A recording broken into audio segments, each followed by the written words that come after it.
Hello students, welcome my YouTube channel. और पिछले video में हम लोगों ने चालक और अचालक को बहुत ही डिटेल में डिस्कस किया था और वहाँ पर से दो हमने ऑब्जेक्टिव भी बहुत इंपॉर्टेंट उठाए थे। चालक में चालक का जो विशिष्ट प्रतिरोध या जो प्रतिरोधकता होती है वो बहुत ही कम होती है और इसलिए वो करंट को अलाउ करता है। और या कह सकते हैं कि उनमें जो फ्री इलेक्ट्रॉन होते हैं बहुत ही ज़्यादा होते हैं। और अचालक का जो विशिष्ट प्रतिरोध या प्रतिरोधकता होती है बहुत ज़्यादा होती है और ये करंट को अलाउ करते ही नहीं है, या एक तरीके से कह सकते हैं क्योंकि इसमें फ्री इलेक्ट्रॉन बहुत ही क्या होते हैं, कम होते हैं। ठीक, फिर चालक अचालक जो पदार्थ था उसे ही दो भागों में डिवाइड किया था, उसी के से निकला था। और इन दोनों के बीच में ही था जो कि कहलाता है अर्धचालक, यानी जिसका व्यवहार चालक और चालक दोनों के बीच में होता है। ठीक, अब हम लोगों को डिस्कस करना है कि सेमीकंडक्टर क्या है। तो सेमीकंडक्टर की अगर परिभाषा के तौर पर पूछा जाए, जो कि आप लोग एग्ज़ाम में अपने लिखेंगे, तो अर्धचालक वो पदार्थ हैं जिनकी चालकता चालक और अचालक के बीच में होती है। एग्जाम्पल के तौर पर हम पीछे बता चुके थे, सिलिकॉन और जर्मेनियम। ठीक, और भी अभी उस पर डिटेल करेंगे कि ये कहाँ से कैसे बात की बात है। परिभाषा के तौर पर हम फिर रिपीट कर दे रहे हैं, आप लोग अपनी कॉपी में लिख लें। तो अर्धचालक वे पदार्थ हैं जिनकी चालकता चालक और अचालक के बीच में होती है, और इसका एग्जाम्पल जो सबसे अच्छा है वो सिलिकॉन Si या जर्मेनियम Ge। ठीक, अब जो अर्धचालक है वो मतलब किस तरीके से समझो निकल के आए हैं। हमारे ब्रह्मांड में कुछ ऐसे पदार्थ हैं जो कि ना बहुत अच्छे चालक हैं और ना ही बहुत अच्छे अचालक हैं। ठीक, फिर हम रिपीट कर रहे हैं, हमारे ब्रह्मांड में यूनिवर्स में कुछ ऐसे भी पदार्थ हैं जो कि ना बहुत अच्छे चालक हैं और ना ही बहुत अच्छे अचालक हैं। तो जो अच्छे चालक भी नहीं और अच्छे अचालक भी नहीं, वही तो हम पीछे पढ़ के आए, अर्धचालक। तो आप इस चीज़ को, इस लाइन को भी अपनी परिभाषा में ऐड कर सकते हैं। ठीक, और नहीं ऐड कर रहे हैं, एक नंबर में आती है, तो अर्धचालक वो हैं जिनकी चालकता चालक और अचालक दोनों के बीच में होती है। अब अर्धचालक जो सेमीकंडक्टर हैं वो क्या हैं। आप लोगों ने देखा होगा कि जैसे हम अभी ये वीडियो बना रहे हैं और थोड़ी देर बाद वीडियो ये अपलोड हो जाएगा और आप लोग इसे आसानी से देख सकते हैं, सुन सकते हैं, और या कोई भी जानकारी, कोई भी घटना इस समय दूर दूर तक कहीं होती है वो तुरंत ही हम लोगों के पास उपलब्ध हो जाती है। हम लोग उसे देख लेते हैं, न्यूज़ को देख लेते हैं, वीडियो देख लेते हैं, और तमाम प्रकार की चीज़ें हैं जो कि हम लोग एक्सचेंज कर लेते हैं। ठीक, अब इसके पीछे क्या रीज़न है। ठीक है, इसके पीछे आखिर क्या रीज़न है कि ये किस तरीके से कि हमने वीडियो बनाया और तुरंत इधर क्लिक किया, आप लोगों के पास पहुंच गया। तो आज के समय में जो इन्फॉर्मेशन एक्सचेंज करना इतना आसान हो गया है, हमें कोई बात बोलनी है, हम ज़रा सा क्लिक करते हैं और वो आवाज़ उसमें होके और तुरंत सबके पास चली जाती है। तो आज के समय में जो इन्फॉर्मेशन एक्सचेंज करना है वो बहुत ही आसान हो गया है। अब ये आसान क्यों हुआ है, इसके पीछे का क्या रीज़न है। इसके पीछे का क्या रीज़न है, मोबाइल। इसके पीछे का रीज़न अगर लोग कहें, लोग सब लोग कहते हैं इंटरनेट। तो इंटरनेट तो एक तरीके से इसका रीज़न है ही, लेकिन एक और भी रीज़न है। दूसरा रीज़न ये है सभी के पास मोबाइल होना, सभी के पास कंप्यूटर होना।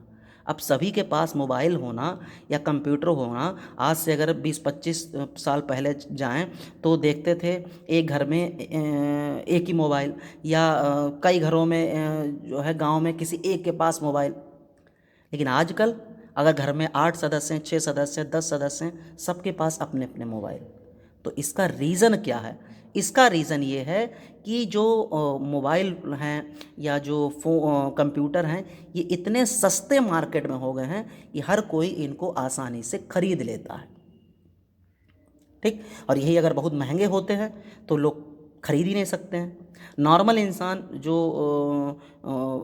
एक तरीके से जिसकी अर्निंग बहुत कम हो, वो भी एक अच्छा खासा मोबाइल ले लेता है और उसको वो यूज़ करता है, और कोई भी जानकारी हो तुरंत वो देखता भी है या शेयर भी कर देता है, या किसी को अपनी बात पहुंचा भी सकता है, या कोई जो उसने कोई बात देखी उस चीज़ को भेज भी सकता है। तो एक तरीके से ये इन्फॉर्मेशन एक्सचेंज करना ही है, और ये इतना आसानी से हो गया है कि ज़रा सा क्लिक किया और बात इधर से उधर हर जगह फैल गई। तो जो इन्फॉर्मेशन एक्सचेंज करना आसान हुआ है, इसके पीछे सबसे बड़ा रीज़न इंटरनेट का तो है ही, साथ में रीज़न ये है कि जो ये मोबाइल फ़ोन या कंप्यूटर इतने सस्ते हो गए हैं। तो अब बात आती है, जबकि पहले आपने देखा था जो कंप्यूटर होते थे बहुत बड़े बड़े होते थे, ठीक, और साथ में महंगे भी होते थे, फ़ोन भी बहुत बहुत महंगे होते थे जिन्हें लेना ही बहुत मुश्किल था। अब जैसे जैसे समय बीतता गया, जैसे जैसे खोजें होती गईं, जैसे जैसे आविष्कार होते गए, ठीक, ये सभी चीज़ें सस्ती होने लगी। ये सभी चीज़ें क्या होने लगी? सस्ती होने। अब इनके सस्ते होने का सबसे बड़ा रीज़न ये है कि हम जो साइंटिस्ट हैं, जो वैज्ञानिक हैं, उन्होंने आविष्कार किया लॉजिक गेट का। अब यहाँ पर एक पॉइंट और बात निकल के आ रही है, लॉजिक गेट। ये मेरे हिसाब से शायद पहले तो कोर्स में था, हमने खुद पढ़ाया है। और गेट है, नॉर गेट है, एंड गेट है।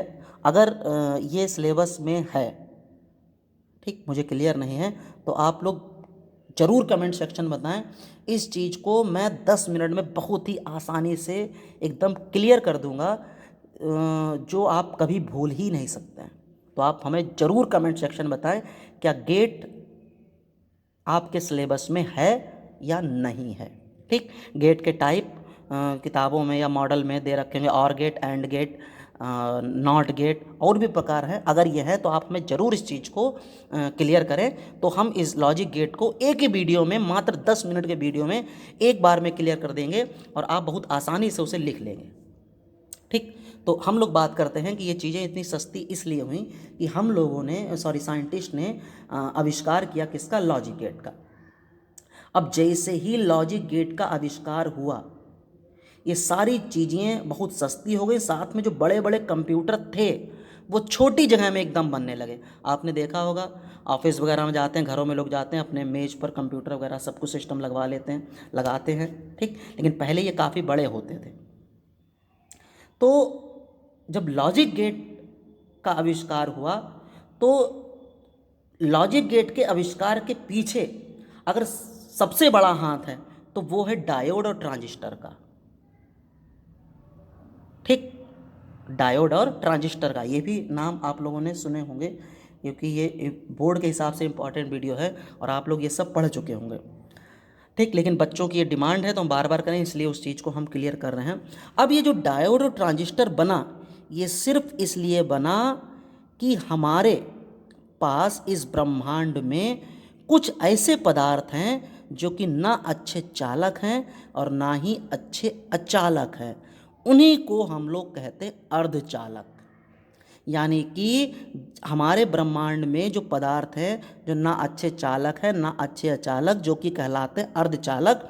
अर्धचालक की एक तरीके से खोज होते ही डायोड भी बन गया, ट्रांजिस्टर बन गया, लॉजिक गेट भी बन गए। जो बड़े बड़े कंप्यूटर थे वो छोटी जगह बनने लगे, जो महंगे थे वो सब सस्ते हो गए। आप देख रहे हैं मार्केट में तमाम कंपनियां ऐसी हैं, अगर कोई वस्तु आप कोई मोबाइल आप 10,000 में ले रहे हैं, तो उसी फीचर्स का, उसी फंक्शन का उल्टा और उससे विशेषता, कोई ना कोई उसमें विशेष बात, कोई ना कोई उसमें विशेष फंक्शन दे के और उसी चीज़ को कम कर देते हैं, और वो उनका खूब बिकता है। और अदर कंपनी आती है वो और कम कर देते हैं। तो एक तरीके से मार्केट में यही होड़ लगी है। अब चीज़ें इतनी सस्ती हो गई हैं, लोग फटाफट खरीद लेते हैं और उनका यूज़ कर रहे हैं। मेरे हिसाब से बात आप लोगों को क्लियर हुई होगी। तो साइंटिस्ट लोगों ने आविष्कार किया लॉजिक गेट का। लॉजिक गेट्स के पीछे सबसे बड़ा हाथ है डायोड और ट्रांजिस्टर का। और डायोड और ट्रांजिस्टर जो बना है वो सिर्फ इसलिए बना है कि हमारे पास ब्रह्मांड में कुछ ऐसे पदार्थ हैं जो कि ना अच्छे चालक हैं ना ही अच्छे अचालक हैं। अब चालक और अचालक की हम बात आज भी कर चुके हैं और पीछे भी कर चुके थे। तो चालक जो होते हैं वो हमने शुरू से पढ़ा है कि उनकी जो विशिष्ट प्रतिरोध या प्रतिरोधकता होती है, ये लाइन बहुत इंपॉर्टेंट है बोर्ड एग्ज़ाम के लिए। जो विशिष्ट प्रतिरोध या प्रतिरोधकता होती है, रो से लिखते हैं, वो बहुत ही कम होता है, इसलिए ये करंट को अलाउ करता है। या हम दूसरी भाषा में कहें कि इसमें जो फ्री इलेक्ट्रॉन होते हैं वो बहुत ही ज़्यादा होते हैं। इसमें जो फ्री इलेक्ट्रॉन हो वो बहुत ही क्या होते हैं, ज़्यादा होते हैं, और इसलिए करंट उसमें बनता है। और इसका सबसे बड़ा एग्जाम्पल अच्छा एग्जाम्पल हम पीछे पढ़ ही चुके हैं, कॉपर का। ठीक, और भी हमने एग्जाम्पल आप लोगों को दिए थे। अब अचालक ये करंट को अलाउ नहीं करता है। ठीक, अलाउ नहीं करता मतलब ना के बराबर बिल्कुल अलाउ करता है। और इनका जो विशिष्ट प्रतिरोध या प्रतिरोधकता जो होती है बहुत ज़्यादा होती है। और या हम दूसरी भाषा में कहें कि इनमें जो फ्री इलेक्ट्रॉन्स होते हैं वो ना के बराबर होते हैं।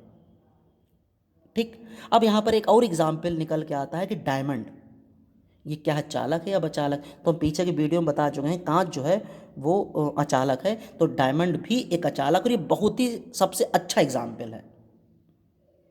ठीक, इसको आप ध्यान रखें, ये भी बहुविकल्पी में पूछा जाता है। तो इसका मतलब जब हमारे पास अर्धचालक की उत्पत्ति होने लगी, अर्धचालक की खोज हो गई, तो उसी अर्धचालक से लॉजिक गेट, डायोड, ट्रांजिस्टर सभी चीज़ों का निर्माण होने लगा। और जिससे हम लोग अब जो चीज़ें महंगी थी, कंप्यूटर या लैपटॉप या फ़ोन, वो बहुत ही कम दामों में हम लोग लेते हैं, और साथ ही हम लोग बहुत आसानी से जानकारी को एक्सचेंज कर लेते हैं। ठीक, तो अचालक जो है वो इन दोनों के अलावा एक पदार्थ है जो कि हम पीछे एक वीडियो में बता चुके हैं, एक तरीके से चालक और अचालक के बीच का पदार्थ है। ठीक, तो इन दोनों के अलावा एक जो पदार्थ होता है वो पदार्थ क्या कहलाता है, अर्धचालक। और अर्धचालक, ये हम पीछे भी बता चुके हैं, इसका जो विशिष्ट प्रतिरोध या प्रतिरोधकता होती है चालक की तरह ना तो बहुत कम होती है और अचालक की तरह ना ही बहुत ज़्यादा होती। ये भी बहुविकल्पी पूछा जाता है कि अर्धचालक का विशिष्ट प्रतिरोध या प्रतिरोधकता क्या है। तो अर्धचालक का विशिष्ट प्रतिरोध या प्रतिरोधकता जो होती है वो चालक की तरह ना बहुत कम होती है और ना ही अचालक की तरह बहुत ही ज़्यादा होती है। यानी कि इनकी जो प्रतिरोधकता जो होती है वो बीच के लेवल की होती है। पीछे हम ये बात रिपीट कर चुके हैं। ठीक, यानी कि जो इनमें फ्री इलेक्ट्रॉन होते हैं वो चालक की तरह ना तो बहुत ज़्यादा होते हैं और ना ही अचालक की तरह बहुत ही क्या होते, कम। ठीक, इसलिए जो इसका सबसे अच्छा एग्जाम्पल माना जाता है वो एग्जाम्पल है सिलिकॉन का। क्या है, सिलिकॉन का। अब सिलिकॉन, आप नेट पे इस चीज़ को सर्च कर सकते हैं।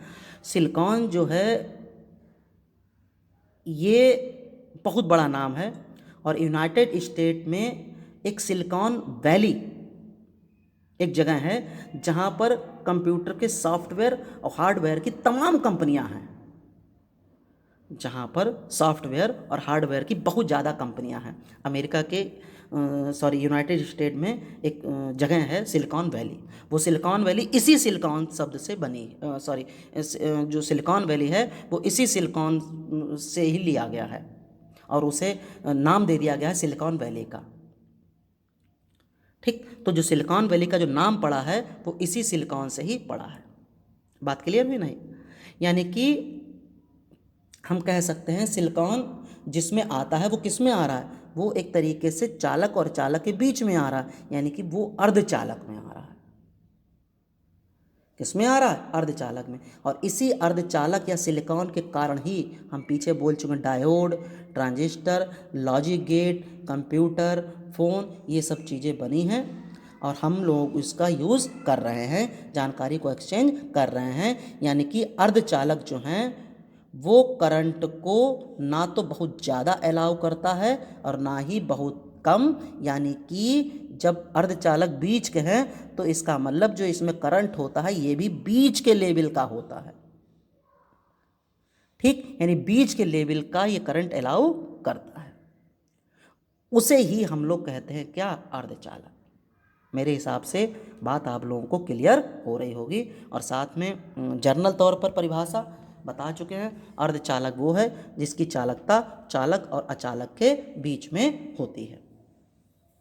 ठीक, चालक एग्जाम्पल हम बोल चुके हैं पीछे, लोहा है, कॉपर है, सिल्वर है। चालक के प्लास्टिक है और कांच है और लकड़ी है। अभी हमने डायमंड नाम लिया, बहुत इंपॉर्टेंट है, पूछा जाता है डायमंड क्या है। ठीक, तो जो एक तरीके से सिलिकॉन जो आता है वो किस में आता है, अर्धचालक। और इसी सिलिकॉन से नाम डाला गया किसका, सिलिकॉन वैली का, जहाँ पर तमाम कंपनियाँ स्थित हैं। और इसी से ही जो तमाम चीज़ें हैं, अर्धचालक सिलिकॉन अर्धचालक से ही तमाम चीज़ें बनी, जिसके द्वारा हम आसानी से हर चीज़ का उपयोग कर पाते हैं, मोबाइल फ़ोन का, हर तरीके का। ठीक, मेरे हिसाब से बात क्लियर हुई होगी। और इसकी जो जर्नल परिभाषा है 1 नंबर पूछी जाती है, तो अर्धचालक एक पदार्थ है जिसकी चालकता चालक और अचालक के बीच में होती है। और इसका एग्जाम्पल जो है वो सिलिकॉन या जर्मेनियम है। और थोड़ा बढ़ा के लिखना चाहें तो अर्धचालक का विशिष्ट प्रतिरोध या प्रतिरोधकता चालक की तरह ना तो बहुत ज़्यादा होती है और ना ही चालक की तरह ना ही बहुत कम होती है, और अचालक की तरह ना ही बहुत ज़्यादा होती है। और बढ़ाना चाहें तो और लिख सकते हैं कि इसमें जो फ्री इलेक्ट्रॉन होते हैं वो बीच के लेवल के होते हैं, या जो करंट अलाउ होता है वो बीच के लेवल का होता है, ना ही बहुत ज़्यादा होता है और ना ही बहुत कम होता है। ठीक, उसे ही हम लोग क्या कहते हैं, अर्धचालक। क्लियर। तो अब अर्धचालक के 2 टाइप हैं, इसका एग्जाम्पल हम बता चुके, सिलिकॉन और जर्मेनियम।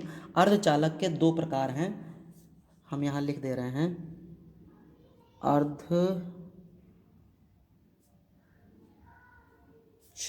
के प्रकार। ठीक, एक कहलाता अर्धचालक का प्रकार शुद्ध या निज अर्धचालक। 1 नंबर में अर्धचालक पूछा जाता है, और ये अगर हेडिंग आती है तो 2-2 नंबर में आती हैं। ठीक, दूसरा होता है अशुद्ध या बाह्य अर्धचालक। ठीक, शुद्ध या निज अर्धचालक, शुद्ध अशुद्ध नहीं आता, ये जरूर आता है। निज अर्धचालक क्या है, बाह्य अर्धचालक क्या है, ये बोर्ड एग्जाम में जरूर पूछा जाता है। शुद्ध अर्धचालक, जैसे नाम से अर्थ निकल रहा है, शुद्ध अर्धचालक वो है जिसमें कोई अपद्रव्य ना मिला हो, कोई डोपिंग ना हो। ठीक, और जैसे एग्जाम्पल है वही सिलिकॉन या जर्मेनियम। ठीक, क्योंकि ये प्राकृतिक अवस्था में निज अर्धचालक है, बता ही चुके हैं। ये अभी हमने बात रिपीट की थी कि हमारे ब्रह्मांड में कुछ ऐसे पदार्थ हैं जो कि ना चालक हैं और ना ही अचालक हैं, वही तो अर्धचालक हैं। उन्हीं की खोज से ही लॉजिक गेट और डायोड और ट्रांजिस्टर, ये सब तमाम चीज़ें बनी, जिसके द्वारा हम फटाफट हम लोग जानकारी को शेयर कर देते हैं, या सारी चीज़ों की हम लोग सुविधाएं ले रहे हैं। ठीक, तो निज अर्धचालक क्या है, निज अर्धचालक वो है जिसमें कोई अपद्रव्य नहीं मिला होता है, निज अर्धचालक कहलाता है। एग्जाम्पल आपको बता ही चुके, सिलिकॉन या जर्मेनियम जो होते हैं ये प्राकृतिक अवस्था में निज अर्धचालक हैं। ये बात और ध्यान रखना, ब्रह्मांड में या प्राकृतिक अवस्था में, कहीं बहुविकल्प पे पूछ दे कि प्राकृतिक अवस्था में अर्धचालक है तो पता ही नहीं है, तो प्राकृतिक अवस्था में या ब्रह्मांड में, यूनिवर्स में जो निर अर्धचालक है वो सिलिकॉन है या कौन है, जर्मेनियम है। ठीक, बाह्य अर्धचालक क्या है, बाह्य अर्धचालक है जो जिसमें कह सकते हैं जिसमें अपद्रव्य होता है, मिश्रित होता है। ठीक, जिसमें अपद्रव्य मिश्रित होता है, या अशुद्ध अर्धचालक कहलाते हैं। ठीक, इनकी जो चालकता होती है वो बहुत ही कम होती है, बहुत ही क्या होती है, अल्प होती है। ठीक है ना। तो अब इस चीज़ को हम लोग बहुत ही डिटेल में पढ़ेंगे कि निज अर्धचालक या बाह्य अर्धचालक क्या है। और साथ में क्वेश्चन इस तरीके से नहीं पूछता, क्वेश्चन पूछता है कि निज अर्धचालक क्या है और निज अर्धचालकों में वैद्युत चालन क्या होता है, इस चीज़ को आपको समझाना है। तो वही फिगर के रूप में हम लोग अभी क्लियर करेंगे इस चीज़ को कि निज अर्धचालक में वैद्युत चालन किस प्रकार से होता है और बाह्य अर्धचालक में वैद्युत चालन किस प्रकार से होता है। और बाह्य अर्धचालक के ही दो टाइप निकल के आते हैं, एक टाइप है आपका एन टाइप अर्धचालक और एक टाइप आपका है पी टाइप अर्धचालक। तो अर्धचालक के दो प्रकार, निज और बाह्य, और बाह्य अर्धचालक के भी दो प्रकार, एन टाइप और पी टाइप, और ये दोनों टाइप भी अपने आप में इंपॉर्टेंट है। ठीक, इसी से ही बन जाएगा आगे पीएनपी या एनपीएन पीएनपी ट्रांजिस्टर और एनपीएन ट्रांजिस्टर, वो इसी से ही आगे निकल के आएंगे। ठीक, तो अब हम लोग अगले वीडियो में पढ़ेंगे कि निज अर्धचालकों में वैद्युत चालन किस प्रकार से होता है। ठीक है, तो अब बात हम फिर इस चीज़ को रिपीट कर रहे हैं कि ये सारी डिटेल अगर आपके दिमाग में है जो हमने बोली है, तो आप वैद्युत चालन किस प्रकार से होता है निज में या बाह्य में, और ये एन टाइप क्या है, पी टाइप क्या है, फिर उसी के आगे पीएनपी एनपीएन बढ़ जाएगा, ये सारी चीज़ें आपको बहुत आसानी से क्लियर होने वाली हैं।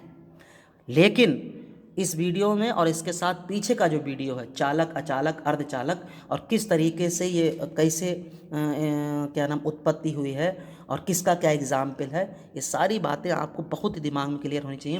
वरना एक खाली किताब के बेस पे लिखना चाहें तो चालक वही है जिसमें धारा का प्रवाह आसानी से होता है, अचालक वो है जिसमें धारा का प्रवाह आसानी से नहीं होता, अर्धचालक वो है जो कि जिनकी चालकता चालक और अचालक के बीच में होती है। ठीक, तमाम प्रकार की छोटी छोटी परिभाषाएं बन सकती हैं।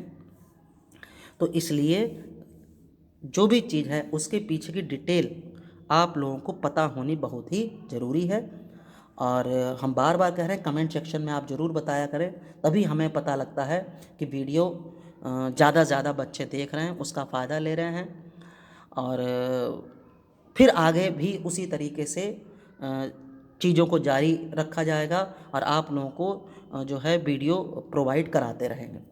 और जो भी हम बार बार कह रहे हैं टॉपिक पढ़ना है, आप उसको ज़रूर बताते चलें। अब अगले वीडियो में हम लोग पढ़ेंगे कि निज अर्धचालकों में वैद्युत चालन किस प्रकार से होता है। ठीक, मिलते हैं फिर अगले वीडियो में। Thank you.